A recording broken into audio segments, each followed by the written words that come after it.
सेना तो हमेशा तैयार है ही। भारतीय सेना के बारे में तो कोई कभी शक कर ही नहीं सकता। जैसा भी हमारी सरकार चाहेगी करेगी, और हम उसका जो है मुंह तोड़ जवाब सरकार से भी आशा करते हैं कि उसके आदेश मिलेंगे और जवाब दिया जाएगा।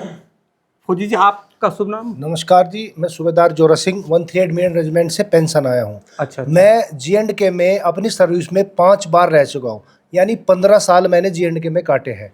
लेकिन एक सवाल है छोटा सा कि चंद आतंकवादी हमारे देश के अंदर घुस जाते हैं और बेगुना 26-28 लोगों की हत्या करके चले जाते हैं। जी। और घटना के 4 दिन बाद भी हम दावे बहुत बड़े बड़े करते हैं, हम अभी तक किसी आतंकवादी को पकड़ नहीं पाए।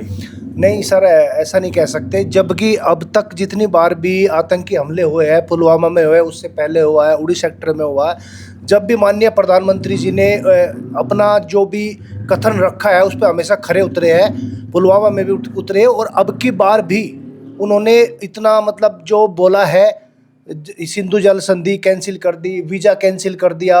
नहीं, आतंकवादी तो कोई पकड़ा नहीं गया। पकड़ा गया जो आसिफ शेख है, आज ही सर उसका घर उड़ाया गया है। आप अब लेटेस्ट न्यूज़ में देखो, उस पर शक था आसिफ शेख का, और आज ही आईडी लगाकर उसका घर उड़ा दिया गया। और सेना अपना पूरा 100% मुस्तैदी से काम कर रही है, और जहां तक उम्मीद है कि अगले 1 हफ्ते में हमारा देश, हमारी सेना इस पर कोई ना कोई रिजल्ट जरूर लाएगी। तो आप कहाँ तैनात रहे? मैं बारामूला में रहा सर। अच्छा, आपका शुभ नाम? पिंटू तोमर। अच्छा तोमर साहब, क्या लग रहा है कि ये जो आतंकवादियों जिस तरह घटना को अंजाम दिया है, निहत्थे लोगों की नृशंस हत्या की है, क्या होना चाहिए उनका? नहीं होना चाहिए, तो थोड़ा उसमें एक्शन में टाइम लगता है सर। इतनी जल्दी कोई एक्शन नहीं ले जाता।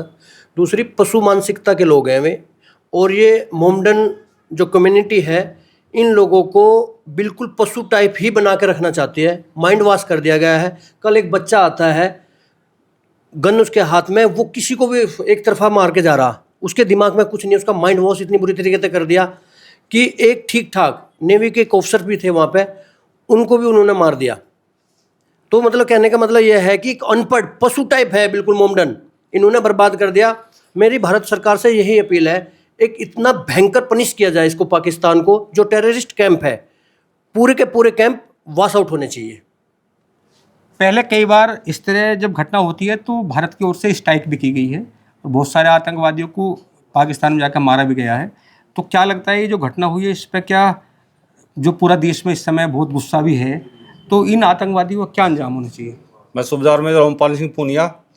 ये घटना जो हुई है पहलगाम में बहुत निंदनीय है। इसमें जो सैलानियों के ऊपर बहुत बड़ा अत्याचार किया गया, निहत्थे के ऊपर अत्याचार हुआ, विचारों का जितना भी है, हिंदू धर्म के, सनातन धर्म के, सबसे बड़ा हमारे ऊपर अटैक हुआ।